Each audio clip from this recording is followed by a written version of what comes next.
It's Tuesday night, and you're tuned in to the best in paranormal talk radio. Darkness Radio is on the air. I'm your host, Dave Schrader.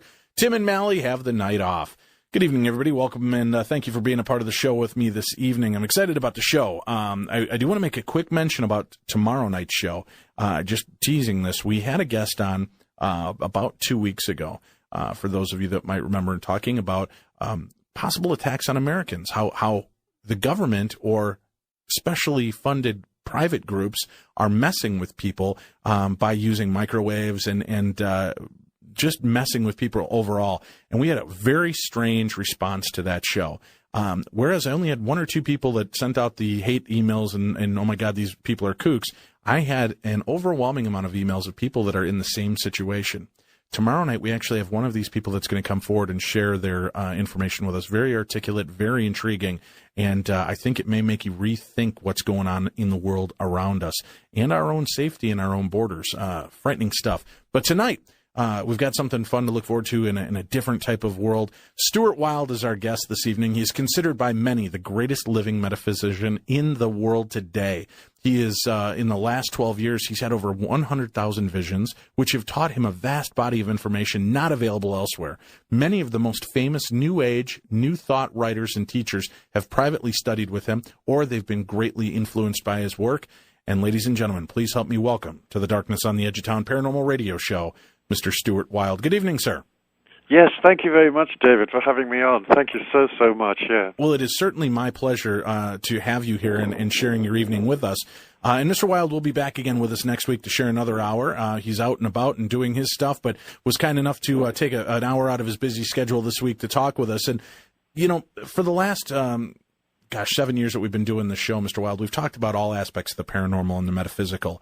And some of the things that have so intrigued me are the ideas of interdimensional play between our universe and the world that we're familiar with and that we can see and experience around us, and what is going on around us at all times in multi-layers. And it seems you've got a pretty good grasp on this and have some great information to share. So I want to kind of open up the conversation with that as we begin our talk tonight. There are many different beliefs in parallel universes and multi-universes. Where do you come in on this belief? Well, they definitely exist, you know. I mean, 20-odd years ago, I started having visions. They were just spontaneous, and I was like green as a zucchini and didn't really know much about it. But 11 or 12 years ago, I started to be able to go into trance and see these other worlds. And they're massive. I mean, Morpheus in the Matrix calls them fields upon fields, and that is a very good way of describing them. They are dimensions. I mean, multi-millions of dimensions. Well, Mr. Wilde, you said you began having these visions. Was there something that led you up to this? Was it something that you were working on in yourself so that you could open up to these visions, or did you just one day it was there and the light switch was on and you began having these things happen? No. I'd been a writer for 10 years by then, and I was meditating and so on. And, of course, for the first 10 years I was meditating, it was just dark. But then these flashes of light started to come in, and I started to see. And essentially, there's a mirror world that is opposite us. That's the first dimension beyond the third dimension. And when you stretch out your arm in front of you, the mirror world starts halfway between your elbow and your wrist. And that's where it begins. It's very close. It's kind of 1.5 feet off the end of your nose. And that's not something to be scary of. It's just to say that the other dimension begins there. And in that mirror world, there are heavens, there are hells, there are mechanical worlds. There's a million different entities and beings. There are insect beings that are 8 foot tall. There are angels that have got 60-foot wingspans. There are devils that are absolutely grotesque. It's all in there. And I started to see these visions, and I started to write down the visions that I saw. And some days they'd be 20 or 30, and some days there would be 250. And so in the period from about 1999 to now, I've written down about 100,000 or more than 100,000 visions that talk about these dimensions and actually show them to me. So I've written the nature of our reality. Our reality is made up of lots and lots and lots of tiny little cubes, like a digital photograph. And beyond those cubes are the golden worlds that we call the Elysian fields. And therein lies the gods, the angels, the super beings. And then there are middle worlds that are more like a limbo. And the interesting thing, which I'll conclude this little segment by saying, is that every single human in the world has a mirror world double in there. So we have another version of us in there, like a reflection, let's say. And that mirror world double exists in those different dimensions. So it can exist in hell, or it can exist in limbo, or it can exist in heaven right now. People don't die and go to heaven. They die, their physical body stops, and they continue on inside the mirror world self, and it is already in heaven at this moment in time, if they're very gentle and they're a heavenly kind of person. Or it's in the middle worlds and it's attempting to move up, or it's in the hell worlds and it's causing as much trouble as it can. So you're basically you're basically a multi-phased soul or energy pattern. You're not just one energy pattern on this plane of existence. You exist simultaneously throughout all of these different dimensions and universes, correct?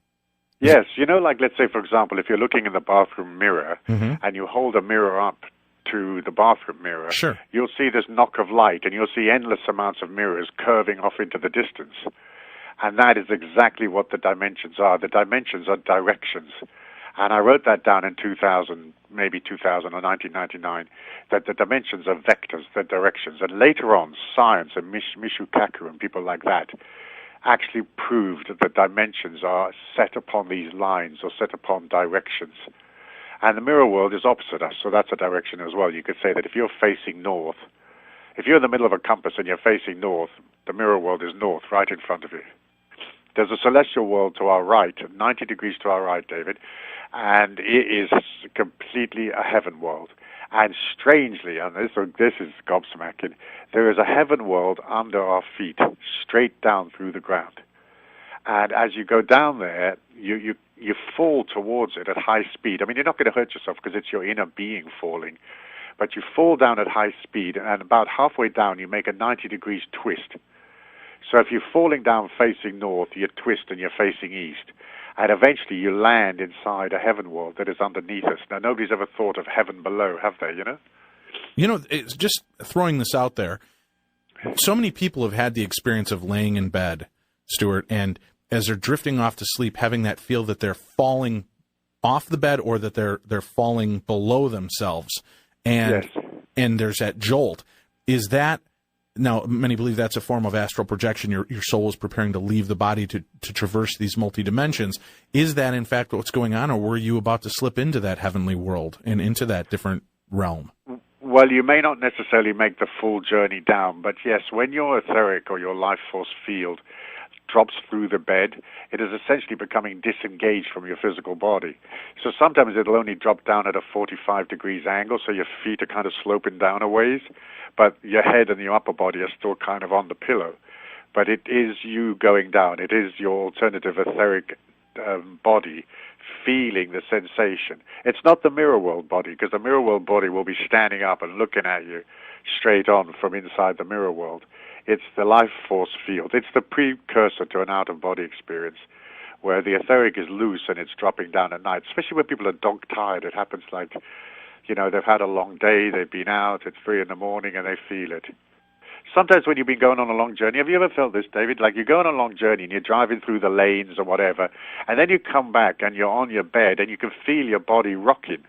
Right. Well, now people would say, well, that's your inner ear, but it can't be rocking 3 hours later. It's actually your etheric field, force field, that's rocking because of all the movement during the day. So to answer your question, the dipping down through the bed is not it's like the falling down world, which I call that downstairs hell world, that downstairs heaven world, but it's slightly different. Well, I'm curious, with the work here, and we talk about our university, you mentioned a reference to like the Matrix and the reality that we know exists or that we think exists in front of us, and so many people have blinders on to any other option other than what we see. Are the alternate versions of us, the mirror world versions of us, any more aware than we are? Are these other realities and these other dimensions where there are creatures and beasts, are they aware of our existence on this plane? The mirror world person is aware of you in the physical body. And I've seen lots and lots of visions of my image in a mirror looking at me, just sort of studying me as if it sort of really doesn't know who I am. And I don't know if humans have more than one mirror image. I believe they only have one. But that mirror image can stretch across 26 dimensions. I mean, it can be vast, vast, and vast, and vast. Because when you get up slightly higher up the dimensional scale, what was taught to us and what was taught to me was that you can exit to the right. So let's say, hypothetically, you're in the ninth dimension. You can make a right-hand turn and be in some completely different dimension. So each dimension has like a right-hand slip road that you can go down. But yeah, we live, and humans are multifaceted. I mean, multifaceted. Now, when you say that these mirror versions of us can stretch between up to 27 different dimensions, it's almost like a shadow of us as the sun changes position in the sky of where that energy goes. Exactly. But now, when you're saying that it's dipping into these different dimensions, is it aware that it's existing in these multiverses, or is it, is that what causes some of the issues that we have in this life? Is because the energy of ourselves in our multiverse or our mirror image versions are dealing with issues and perplexities of their own, and that is like a ripple effect, a butterfly effect, having a ripple through the energy fields that contaminates us here, and we can feel the adverse reactions to what's going on in alternate reality versions of ourselves. That is absolutely true, because that inner being is traveling like you are, going to work, living, relationships, it's doing stuff. And, of course, if it's in some difficult situation, you'll feel edgy or nervous. But the way to handle that being is to sort of imagine it in front of you and just blow love at it, and try to remember to do that like once a day before you fall asleep at night or whatever, to allow it to sort of feel the power and the link between it and you. The stronger the link becomes, the stronger you become here in the earth plane, and also the more perception comes to you, because in the end, perception is a gift. It's, as you said, there's so many people that are completely blind to the reality, and that's their evolution. That's probably what's supposed to happen. But, of course, the more you can see, the more you understand, then the better it is. I think the humans are very old. I think they're older than the universe. And that's because the theories of evolution, David, are all really chronic. I mean, there's the creationism theory that says the Earth was all set up 6,000 years ago. And then there's the evolution of the species theory that says that when the Earth began, the particles clanged together and it formed a human eye and a butterfly and an elephant. And all of that is really silly as well, because the Earth hasn't been going long enough for that many proteins to code and that much DNA to code, because all the proteins and all the DNA would have had to code at the same time. And Paul Davies, who wrote The Fifth Element, was it called The Fifth Element or The Fifth Miracle? But anyway, Paul Davies wrote a book about this, and he said that the chances of these DNA molecules and the proteins coding exactly at the same time in the Earth's history are 1 to the power of 40,000. So that's 1 with 40,000 noughts. So then I came up with a fourth alternative, and what I said was that humans walked in here. Now, I've seen people dematerialize, and we've seen it 1,000 times, where a person completely disappears, that they're just not there. Sometimes we see people disappear, and they're smoking a cigarette, and the cigarette stays with them and walks around the lawn while you can't see their body. So because we've seen the humans disappear so many thousands of times, at least 1,000 times, then it's my conjecture that perhaps humans walked in. So once the conditions on the planet were sort of, okay for humans to survive, there was enough stuff growing on the trees and food for them to eat, they walked in from another world, given that it's only 18 inches away. And that's my fourth alternative, that humans walked in, and that the fact that humans, the animals, everything is way, way older than our Earth, and perhaps even older than our universe. So you believe that, very interesting, you believe that we existed elsewhere until this plane of reality and existence became sustaining, life-sustaining, and then we kind of bled through into this universe. Exactly, and we might have existed in 3D in a different universe, maybe with slightly different DNA or whatever. But that the humans are like trillions of years old, way, way bigger, way, way older, and so is a camel, and so is a water rat, and so is your Alsatian German Shepherd dog. All the creatures of the earth came from somewhere else, in a universe that was trillions of years old, where probably this particle clang theory actually does work. But for particle clang to code for DNA and proteins, let's say it takes 200 billion years to create the eye of a sheep.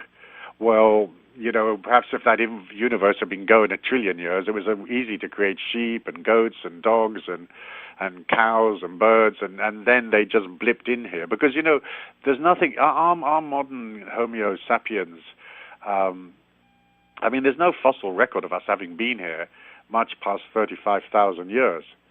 So where were we 36,000 years ago? Do you see? I do. The fact is, I believe we walked in.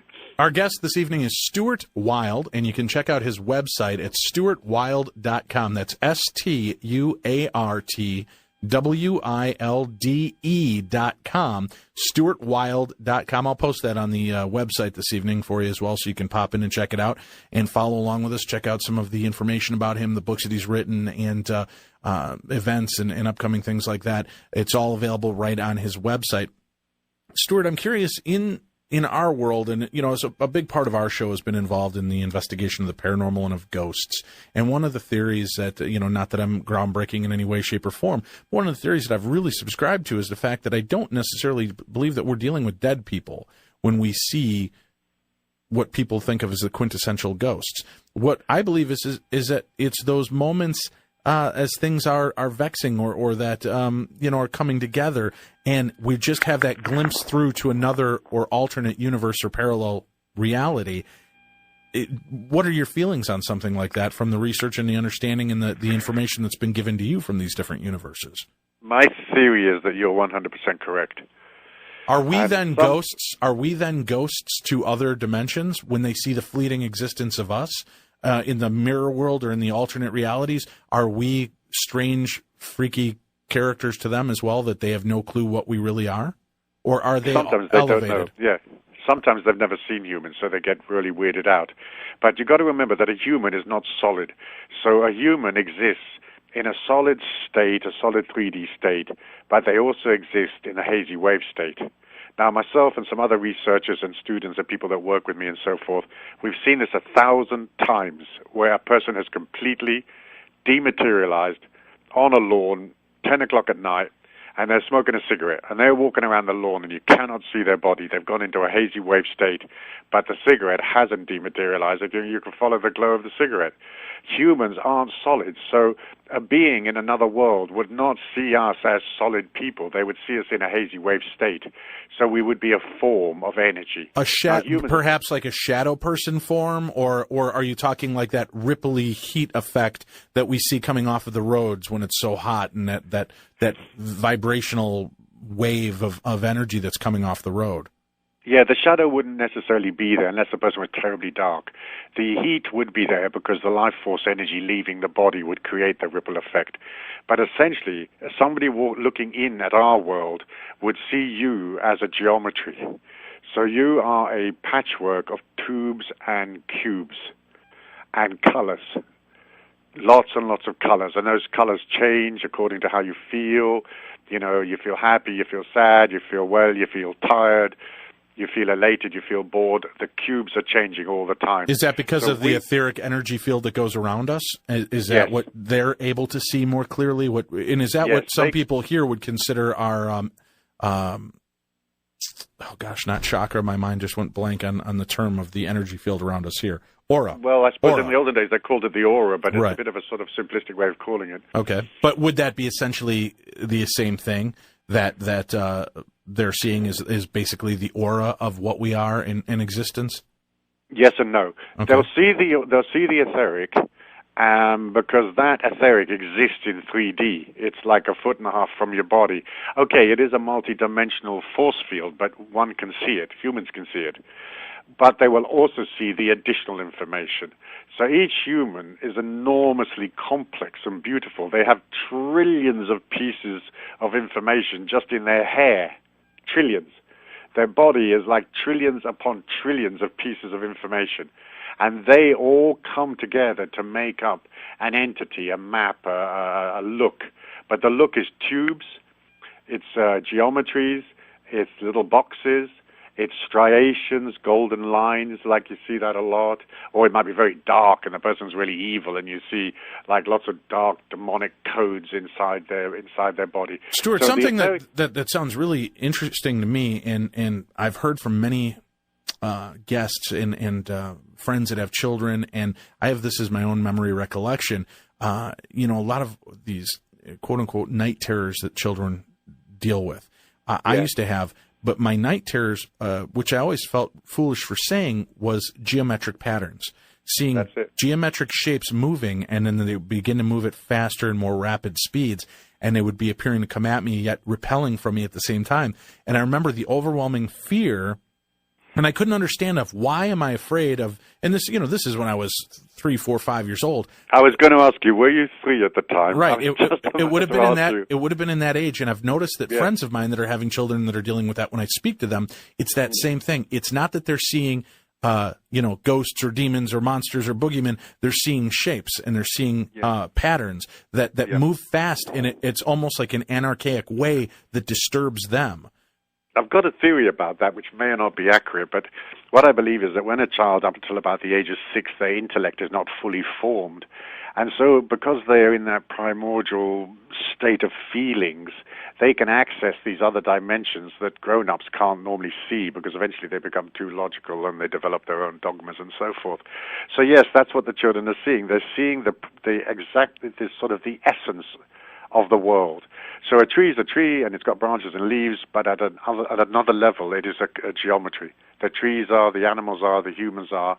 I mean, it's extraordinary. If you look up on the internet like fractals, and you see these unbelievable swirls and colors and so forth, that is exactly what humans are made up, fractals, and that's what the little children would be seeing, would be parts of fractals. Now, if the fractals are very dark and demonic and they're black and red and sort of slimy yellow, then the kid would get scared. But if they were purple and blue, the celestial colors, then Mummy could say, look, you just saw little bits of God, and the child could calm down. This is so intriguing to me, the whole idea of these multiverses, and it's something that, as you talk, I can hear the collective eye roll of a lot of our listeners who are new or still cannot wrap their head around the metaphysical, because they're strictly adhered to the logical sense of a physical being that we are here. Yet quantum physics has taken on and believes that there are multi-universes and parallel dimensions, and that there are things that are going on simultaneously and coexisting in many different levels or lanes at one time. So this isn't just the ramblings of one man who believes this. This is something that's believed by science in general as a very large possibility, and not even a possibility, but most likely a probability. So, well, Paul Dirac wrote out a very famous paper in 1930, and Dirac's paper postulated the existence of an antiparticle world, which was later proven. Well, the antiparticle world is like the mirror world. He's saying, hey, opposite to every solid particle is a mirror particle, which is an antiparticle. And anti is not bad, it just means of the opposite electrical polarity. So we live in a universe of positive polarity. And all the particles that make up a block of apartment block or a freeway or a tree are positive particles.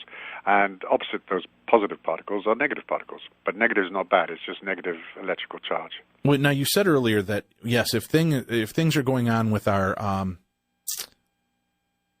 mirror versions of ourselves, or the alternate versions of ourselves that are coexisting, bleeding through these different points, if something happens like a ripple effect, it will affect us here, which may make no sense on why we feel this way. Why? And I found that something really, a very interesting pattern has emerged since the beginning of this new year in many of the people I know in the paranormal and metaphysical field, that many of them are dealing with the same form of depression, the same form of, I almost want to say, oppression, and sense of dread and despair. Not in the sense When did that start, David? When did you start hearing about that? That was around the mid to end part of December, which I know a lot of psychologists will say, well, the holidays are some of the most depressing, and that can really hurt people. But actually, newer findings have found out that depression is at a lower point at that because it is time for family and love, and we feel the most love during that time.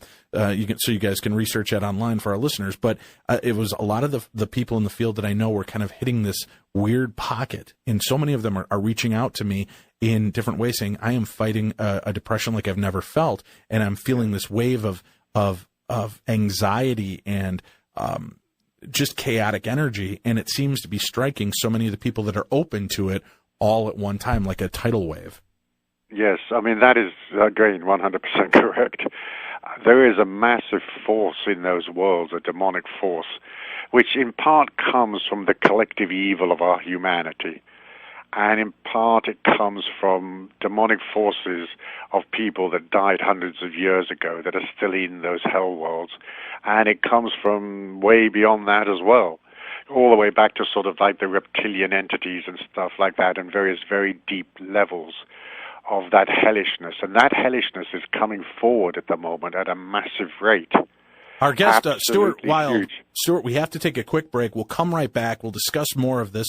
Check out his website, stuartwilde.com. That's StuartWilde.com. More with this fascinating guest in just a moment. Stay tuned. Darkness on the Edge of Town continues on the Twin Cities News Talk Station, AM 1130 and 103.5 FM. Good evening. Welcome back to the show. This is Darkness on the Edge of Town Paranormal Radio, heard here 5 nights a week, Monday through Friday, 11 p.m. until midnight, as we explore the strange and unusual world around us. And stay tuned. George Norian, Coast to Coast, continues your journey. Our guest this evening is Stuart Wilde. In the 1980s, Mr. Wilde correctly described the etheric life field around humans in precise detail. Previously, it was known only in vague terms in discussions about the human aura.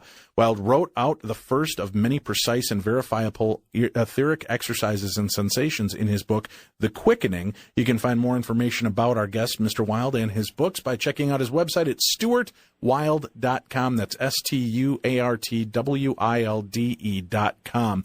Before the break, I was speaking with our guest about this wave pattern that seems to be crashing through so many people that are attuned and involved in the world of the quote-unquote paranormal or supernatural or metaphysical. It seems to be this for lack of a better term, this dark tsunami that seems to be coming through.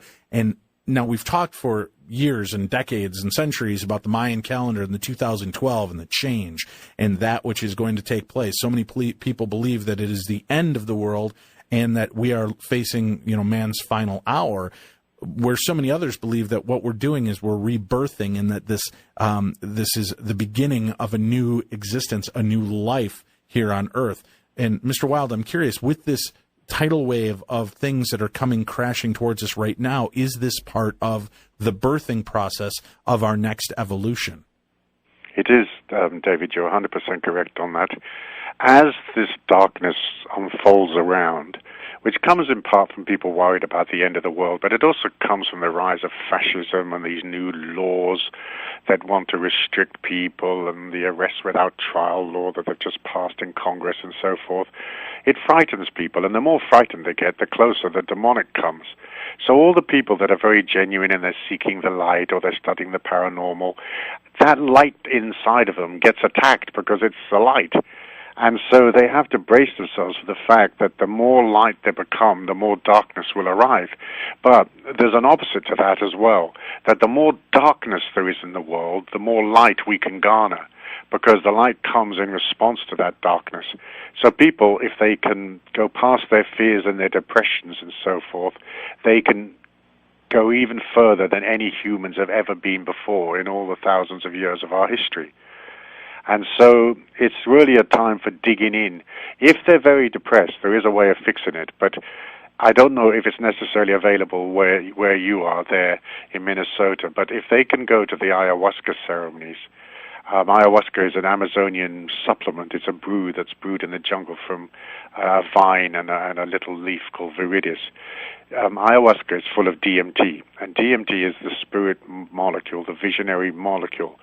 And a lot of people are DMT depleted, and so they do get depressed. But if you can get to the ayahuasca somehow, some way, I mean, we do gigs in Ecuador, but obviously you've got to fly there, you've got to pay for the gig, it's not a cheap thing. But we do other gigs, and my associates do other gigs in Amsterdam and Portugal and so forth. So they can go on my site and look at events. But if people who suffer from depression can somehow, some way get their hands on some ayahuasca or attend 1 or 2 ayahuasca ceremonies, it'll cure the depression. Now, when you mention DMT, now, if Yes. I understand this correctly, the pineal gland, which is known as the third eye, Yes. actually secretes a form of DMT, and we are lacking, it seems, as we get older and things begin to, for lack of a better term, and to give a visualization, they begin to have a cataract over that third eye.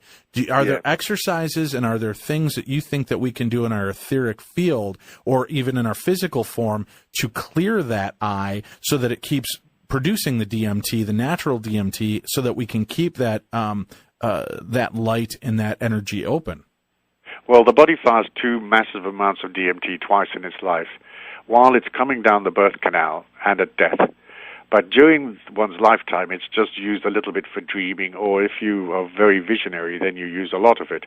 You can increase your DMT inside you naturally by essentially changing your diet, because you have to have an alkaline diet. So that would be vegetarianism, because you can't really eat meat or drink lots of alcohol and have an alkaline system in your blood. So alkalinity is what builds or drives perception. And it's not really a finger-wagging thing about don't eat meat and stuff like that. I advocate vegetarianism because I think it's cool to kill animals. And I think they're souls just like we are. But I'm not wagging my finger towards meat eaters. Do you follow me? I do. I'm just saying that if you are willing to go to the alkalinity, so that would be cutting down on alcohol, cutting down on red meats, cutting down on junk food, and living a cleaner diet, you will definitely increase your perception. You'll first notice it in your feelings, your intuitive feelings. You'll feel more connected and you'll understand things that you can't understand logically. But eventually it'll come to you in visions. And if you can somehow, some way get to an ayahuasca ceremony somewhere, then there's a lot of underground ceremonies, of course, but you've got to be in the sort of ayahuasca loop to know about them. And then there are other places. The ayahuasca loop, it's like Fight Club. Yeah, it's like Fight. It is it's exactly like Fight Club. I mean, I know where there's 20 ceremonies this weekend, but they're all sort of underground. But ayahuasca is legal in South America, in Brazil, in Colombia. We're operating in Ecuador because it's one of the very safe South American countries. But it's also legal in Holland. It's semi-legal in Switzerland. There's no real laws against it, and it's completely legal in Portugal. So those are the places where we concentrate on. We concentrate on gigs in Holland, Portugal, and Ecuador because that's good for us because it's legal in those countries. But if people could somehow, some way get hold of that drink, it's about 60 mils, so just more than a shot glass, but not much more. 1 drink, 2 drinks, you'll cure your depression completely. But no, it's a fact. It's like transcendence. It just sounds funny because it's, I mean, you sound like, the guy that's mapped out the perfect marijuana or hash route around the world, This is where I go to hang out so I can get the best mellow on. And here you've got this going. But there is something to be said about that vibrational change. And again, what's so interesting is that things like, and understand, folks, I'm not abdicating drug abuse or taking, but things like marijuana and things like that have changed people's perspective, which are natural herbs that are being burned, and they're changing the vibrational tonality, if you will, of your own form. That does help to open up to people, and that's what a lot of the belief is out there in the ayahuasca, from what my understandings, and shamanism, and a lot of the work that's done in that is what helps them to transcend, to heal their body, because the healing comes from, if you can heal the etheric body, that makes the physical form stronger and more whole. Is that correct? That's 100% correct, yes. Wow, I've got a lot of 100% corrects tonight. I wish I would have had you as a teacher in high school. The thing about DMT is that's important to remember is that it's not really a drug. The Brazilian government studied it for 7 years, and then they finally declared it legal because they decided it wasn't a drug, that it was a supplement. Because DMT is natural inside your body. Now, right. Opiates and crack cocaine and heroin and laudanum and pot and stuff are not natural. I don't wag my finger, in the direction of people that smoke pot or whatever, because I believe in live and let live. But they are not natural substances to our body, but DMT is. It's actually there right now. So if DMT was illegal, you could arrest every single person in the street for having little bits of it in their blood. Right, it's already a part of who we are. It's a part of the body. It's there from in pregnancy, I suppose, the DMT is created in the child so that the trauma of coming down the canal is not as severe as it could be and frighten the child to death. So DMT is how we're born. We're born through a fractal code, a force field that is DMT rich, and that is how we come into this world. Obviously, it's slightly different if you were born by cesarean, but that is what the DMT function does for the little baby, so that it is not frightened to death by the experience. Because coming down that canal is very crushing and it's very suffocating, and the child has no idea where it's going or what's happening to it. It's a victim. And it's a victim for 17 hours of labor, or however long it takes for the mother to deliver the little baby. So the DMT is there for the child's birth, and so all the children of the world, all of us little kids that grew up, we were all born through this DMT code, through this DMT fractal, which I believe is a gift of God, but that's just my own personal belief. Well, and take it from me, Stuart, sometimes it can be just as stressful to try to get back into that canal. Yeah, well, that's another story. We're going to take a quick break. When we come back, we're going to talk more with our guest, Stuart Wilde. You can check out his website at StuartWilde.com. That's StuartWilde.com, or Google him. You'll find him and all of the information there. The best in paranormal talk radio continues in just moments. Stay tuned. This is the Twin Cities News Talk Station, AM 1130 and 103.5 FM. Good evening. Welcome back to the show. This is Darkness on the Edge of Town Paranormal Radio. I'm your host, Dave Schrader. This evening, we're talking with our guest, Stuart Wilde. Back in 2001, Mr. Wilde discovered the morph phenomena, which we talked about a little bit earlier, a process by which physical reality goes transparent and soapy-looking, and humans dematerialize. This partial and or full dematerialization of the human body seems to occur as it moves from a solid state to a hazy wave state. It has now been seen 1,000 times or more, so it is no longer in doubt, according to our guest, Mr. Stuart Wilde. You can check out his website at StuartWilde.com. That's StuartWilde.com. We'll have a link up for it on my Facebook and Twitter page so that you can check it out and find all the information regarding his books, his upcoming lectures and events, and more. Welcome back to the show, Mr. Wilde. When we're talking about the end of the world, and I know we're going to have you back next week and we're going to discuss a myriad of other topics. One of the things, we just started to brush into is this crashing wave, this change that's coming through. Is this wave going through many dimensions at once? Is it going to hit, like in a wave pool? You slap one end of the wave pool and the wave, careens from one end of the pool to the other, strikes that wall and bounces back. With this negative wave that's going through here, Stuart, will it eventually hit the end of whatever reality is and bounce back, bringing the new wave of positivity and correctness back into all of our universes? Yes and no. The black wave pulses. It pulses quite slowly, one beat a second. So it pulses like that. The golden wave pushes back against it. So while the negative wave is pushing to hurt people, make them depressed, make them scared, control them, the golden wave is pushing out against it and destroying it and pushing it back. So it doesn't exist in an isolated field or an isolated environment. It's in an ebb and flow between the golden light and the black light. Does that make any sense? It does. It does. I don't know if you answered your question. No, it did. I was thinking, have I answered this man's question or not? But then that begets a question. Then what should we expect from 2012 and this energy pulse and the things that are taking place, around us? Is there a way now? You said by the negativity we put out and everybody in this kind of panic mode. You could say the same about Y2K. So many people were afraid the world as we know it was going to come to a standstill because the Y2K bug and issues. And even with all that dread and conspiracy and concern that was rippling out there in the universe, nothing happened. I woke up just as hungover that morning as I had any other New Year's Eve.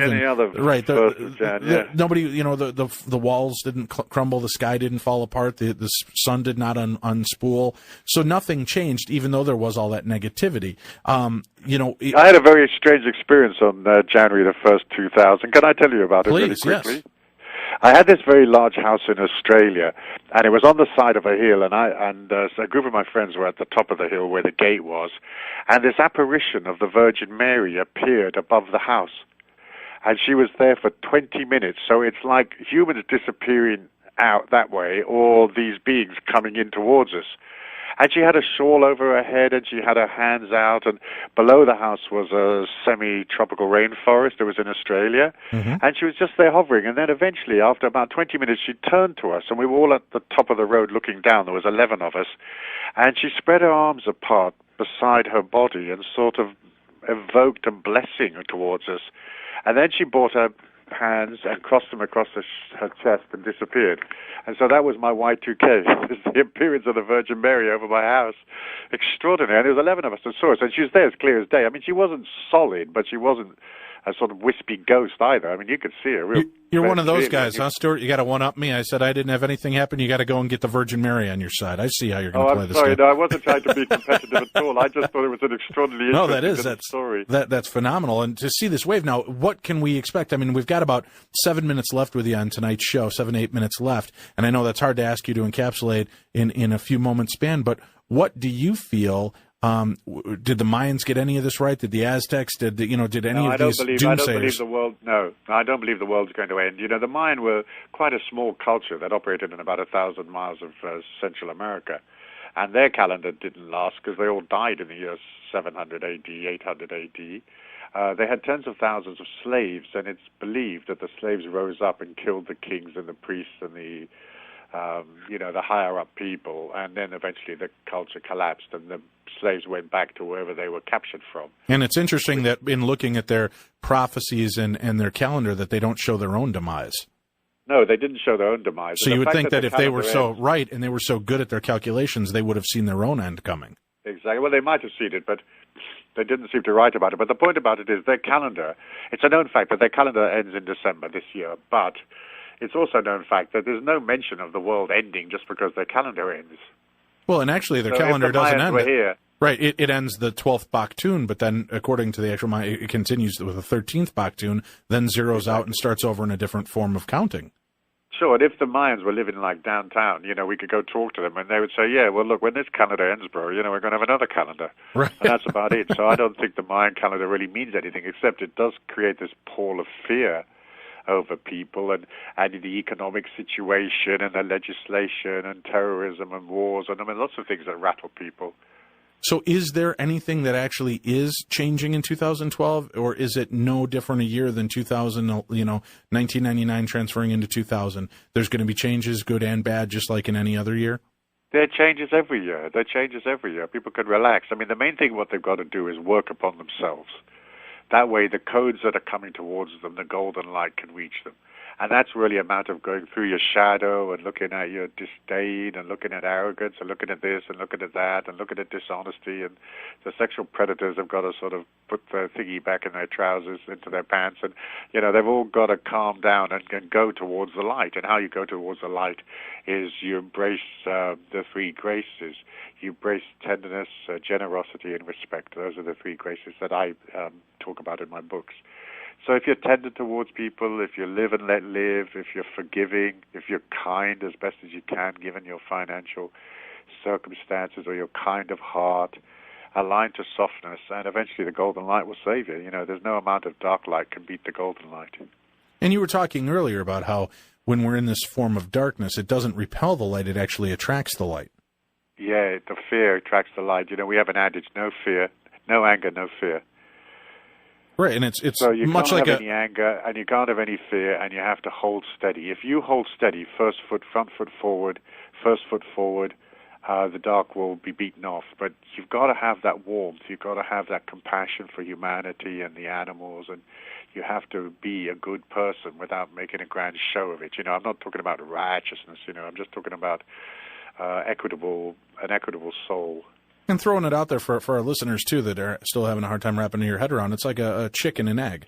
To that chick, that world is it's warm, it's comfortable, it's dark, it surrounds them, it gives them that sense of security, but they have to break through that darkness in order to see what the actual world is and around them. And that many of us are still folded into that egg, and that egg is the fear and the trepidation and the anger and resentment and the negativity that we allow ourselves to be a part of and we allow to envelop us, and we have to break through that in order to actually experience the light that is just outside of that shell. Is that a fair assessment? That is a very fair assessment. It goes back to something you said just before the last break, was a lot of people, are scared of metaphysics. They're scared of the paranormal.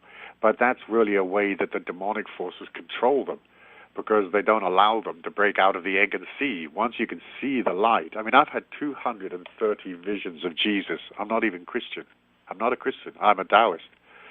But I've seen that golden light. I've seen the Hindu gods, the Christian gods. Unbelievable heaven worlds. Beings that are like purple and blue and gold and all covered in diamonds. I mean, all of those beings are there to help. They're there to give us a little lift up. But you have to be brave, because sometimes when you go look at the truth can pretend to be scary, because the ghouls and the demons want you to be scared. They want you to be fearful and not move forward. And so everybody has to be brave and take one further step than they were willing to go last time, So that's where we're at. We're just these little people stepping on the road, surrounded by this darkness, but believing in the light. Our guest this evening, Stuart Wilde, you can check out his website again at stuartwilde.com, and that's STUARTWILDE.com. We have about 2 minutes left on the show, and we're going to have Mr. Wilde back on here hopefully in the next week or two. We certainly have just scratched the surface of his knowledge and the information that we want to have him share with us. So if you have questions specifically after listening to tonight's interview, feel free to email me at dave@darknessradio.com, and we will present those questions to Mr. Wilde next week or in the following week when we have him back with us. Mr. Wilde, with the 2 minutes left, what do you hope that humanity can get out of opening up and learning and experiencing and be it the ayahuasca or just through reading the books and things that you offer? What do you hope humanity can bring out of that? Well, I don't want to sound glib, but I think if humanity could learn that love is the answer, allow people to be free. The way you love people is you set them free. They'll go and they'll come back, or they'll go and they won't come back, but you've got to set people free. So if you can let go of control, if you can let go of fear and anger, if you can let go of jealousy and insidious thoughts about others, and just let them be. They're just little humans. They've got loads of faults, as you have and as I have and we all have. And let's have a big love fest, like a sort of spiritual Glastonbury, and we all get stoned and listen to the music. No, it sounds, but that sounds so simplistic. It is. And it sounds so, that it is so simple that it's hard for people to believe that all it is just being nice to one another. But I challenge you, if you have trouble believing that, tomorrow, go out of your way, smile at a stranger, watch how that wave takes place. Watch how things change. Give a compliment to somebody you don't know, not a flirtatious or sexually implicit type of compliment, but give a compliment to a stranger. Start to change the parameters around you and watch how, what's the famous saying? Start changing the way you look at things, and the things that you look at will begin to change. That's true. And you see, it's back to the three graces: tenderness, generosity, and respect. If you have a tenderness towards humanity and you're not harsh and angry with them, if you have a generosity, you don't have to give your money away, but you're kind to people and you help an old lady across the street and you're there for your family and other humans and people that you work with. And then if you have a respect, you have to respect the ugliness, you have to respect the terrorists, the evil, the gang members, you have to respect everybody and understand that they're just a little unwell. They're a bit dysfunctional, but they may come good in the end. Our guest this evening, Mr. Stuart Wilde. Stuart, it was such a pleasure to have you here with us, sir. Thank you so much for spending your evening with us, and I hope our listeners will take to it and take a look at your website at stuartwilde.com. We'll speak to you again here real soon, sir. Thank you so much, David. It's brilliant, and it's so nice to talk to somebody that's so knowledgeable. It's so much easier. Thank you. Thank you very much. And thank you all for tuning in and being a part of the show with us this evening. Stay tuned. George Noory and Coast to Coast continues your journey into the strange and unusual, and we'll be back again tomorrow night. And don't forget, this is the home for Davis and Emmer in the morning, right here on the Twin Cities News Talk station, AM 1130 and 103.